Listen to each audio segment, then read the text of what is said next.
العالمين وبه نستعين على umur dunia wa din. Puji berserta syukur marilah sama-sama kita panjatkan kehadirat Allah Subhanahu wa taala, yang mana oleh Allah yang telah memberikan kepada kita kesehatan jasmani dan rohani kepada kita, sehingga kita dapat hadir pada malam yang berbahagia ini.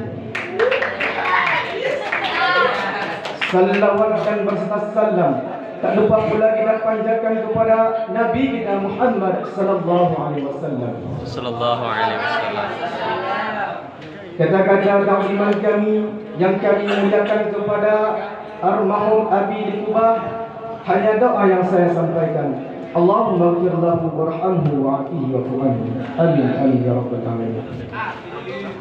Dan yang kami muliakan lagi kepada almarhum Abun, hanya doa yang saya sampaikan. Allahumma ighfir lahu warhamhu wa'afihi wa'fu anhu. Dan yang kami hormati lagi kepada seluruh dewan-dewan guru yang mengajari kami maupun yang tidak mengajari kami, yang masih ada di dalam daerah itu Sabri ini. Dan yang saya hormati lagi kepada seluruh santri-santri dari kelas 1 sampai kelas 7 yang saya hormati. Dan yang saya hormati lagi kepada seluruh dewan guru dan MC yang telah sudi membasahi bibir manisnya untuk mencabut nomor ujian kami. Masya Allah. Maka pada kesempatan malam yang berbahagia ini, saya selaku seorang anak yang terlahir dari seorang ibu memutuskan bahwasannya kita semua lahir dari seorang ibu. Pada kesempatan berlian ini, saya akan membawakan satu surah pidato yang berjudul Ummi summa ummi summa ummi. Ibu, kemudian ibu, kemudian ibu. Masyarakat muslimin rahimakumullah. Rasulullah sallallahu alaihi wasallam telah bersabda yang diriwayatkan oleh Abu Hurairah radhiyallahu anhu berkata, Ja'a rajulun illa Rasulullah sallallahu alaihi wasallam. Telah datang seorang pemuda kepada Rasulullah sallallahu alaihi wasallam dan dia berkata kepada Rasulullah sallallahu alaihi wasallam, Ya Rasulullah, man ahaqqa nafsi min husni sahabati. Wahai Rasulullah, katakanlah kepadaku, kepada siapakah aku harus berbakti pertama kali, wahai Rasulullah. Dan Rasulullah sallallahu alaihi wasallam pun menjawab untuk pertama kalinya dengan rendah hati. Beliau menjawab, ummuka, ibumu, kata Rasulullah. Kemudian pemuda tersebut kembali bertanya kepada Rasulullah sallallahu alaihi wasallam, "Summa man ya Rasul?" Kemudian siapa lagi, wahai Rasul? Dan Rasulullah sallallahu alaihi wasallam pun menjawab untuk kedua kalinya, hal keadaan sama, ummuka, ibumu, kata Rasulullah. Kemudian pemuda tersebut kembali bertanya kepada Rasulullah sallallahu alaihi wasallam, "Summa man ya Rasul?" Kemudian siapa lagi, wahai Rasul? Pada kali yang ketiga, beliau masih mengucapkan ummuka, ibumu, kata Rasulullah. Kemudian pemuda tersebut kembali bertanya kepada Rasulullah sallallahu alaihi wasallam untuk yang terakhir kalinya, "Summa man ya Rasul?" Kemudian siapa lagi, wahai Rasul? Barulah Rasulullah sallallahu alaihi wasallam menjawab untuk yang terakhir kalinya, abuka, ayahmu, kata Rasulullah. Dari hadis tersebut, 4 pertanyaan yang dilantarkan oleh sang pemuda tersebut 3 kali berturut-turut mengulang-ulang Rasulullah sallallahu alaihi wasallam mengucapkan ibu, ummi, summa ummi, summa ummi. Di dalam artian 3 kali derajat ibu lebih tinggi dibandingkan seorang ayah. Karena kenapa? Karena hadis tersebut menunjukkan bahwa kecintaan dan kasih sayang terhadap seorang ibu harus 3 kali lipat besarnya dibandingkan seorang ayah. Masyarul muslimin rahimakumullah. Karena realitas lain bisa menguatkan pengertian tersebut, betapa pentingnya menjaga hati seorang ibu. Yang ibu tersebut merasakan kesakitan yang tidak pernah dirasakan sebelumnya. Yang ibu tersebut yang mengandung anaknya dari bulan pertama terus bertambah-tambah, dan susahnya pun terus bertambah-tambah sampai pada bulan yang ke-9.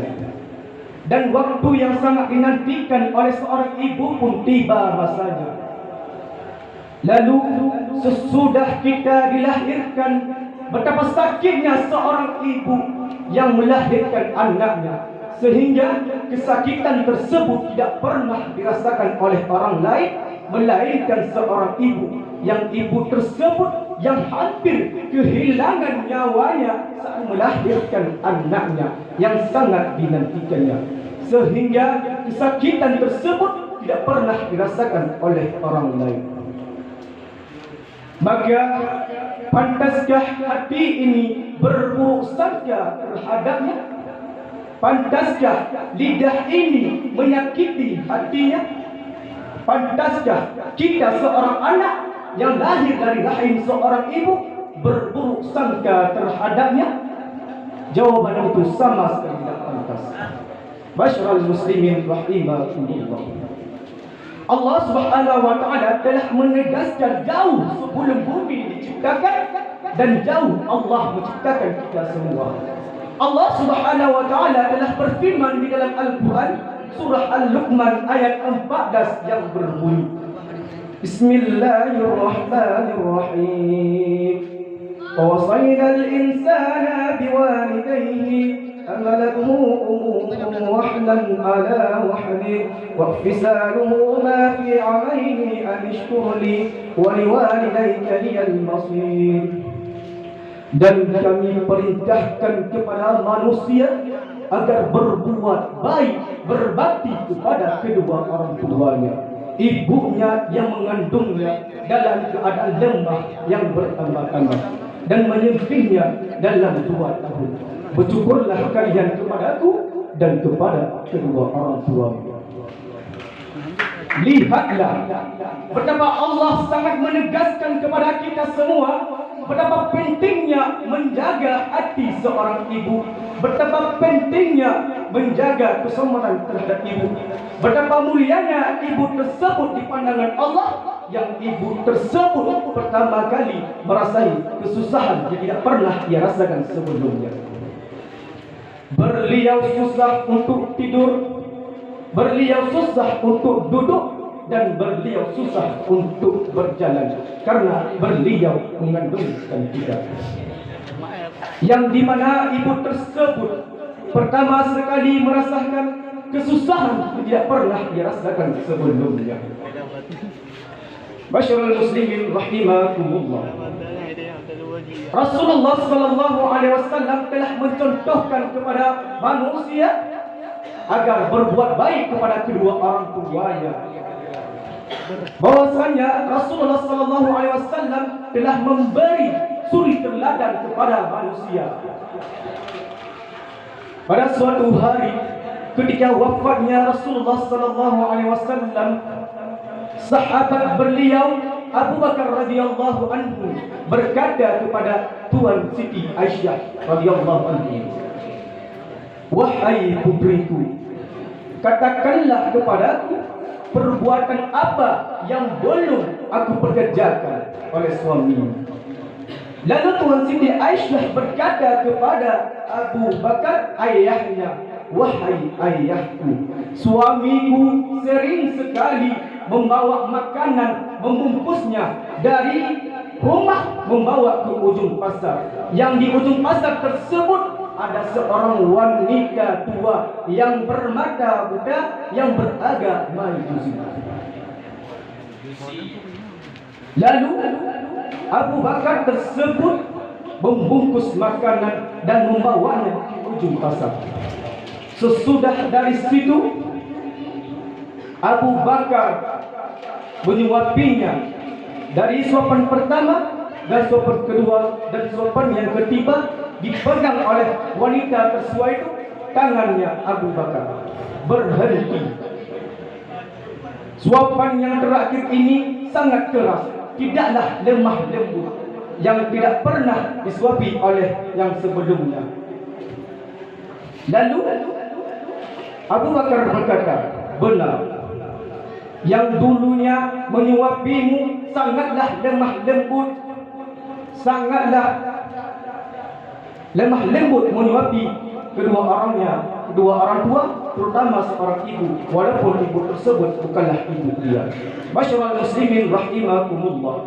Kesimpulan yang dapat saya ambil pada malam yang berbahagia ini, poin yang pertama, Rasulullah SAW telah menegaskan kepada kita semua betapa pentingnya menjaga hati seorang ibu, betapa pentingnya meningkatkan derajat ibu dibandingkan seorang ayah. Poin yang kedua, ibu yang mengandung kita, ibulah yang menyusui kita dalam 2 tahun. Bersyukurlah kalian kepada kedua orang tuamu, terutama ibumu, yang mana ibumu tersebut mengalami kesusahan yang tidak pernah ia rasakan sebelumnya. Poin yang ketiga, Allah Subhanahu wa taala telah menegaskan di dalam Al-Qur'an-Nya betapa mulianya ibu tersebut di pandang Allah, yang ibu tersebut mengalami kesusahan yang tidak pernah dirasakan sebelumnya. Maka bersyukurlah kalian kepada kedua orang tuamu dan kepada Tuhanmu, terutama kepada ibumu, ibumu yang mengandungkanmu, ibumu yang menyusuimu, dan ibumu yang membesarkanmu. Maka perbanyaklah berterima kasih kepada kedua orang tuamu, terutama ibumu. Ibumu yang membesarkanmu, berterima kasihlah. Kamu senang di saat ibumu sedang susah. Kamu kenyang di saat ibumu sedang lapar. Kamu puas minum di saat ibumu haus. Kamu senang menghabiskan uang bersama temanmu, sedangkan ibumu susah berminta utang kepada orang lain. Maka inilah yang dapat saya sampaikan. Assalamualaikum warahmatullahi wabarakatuh.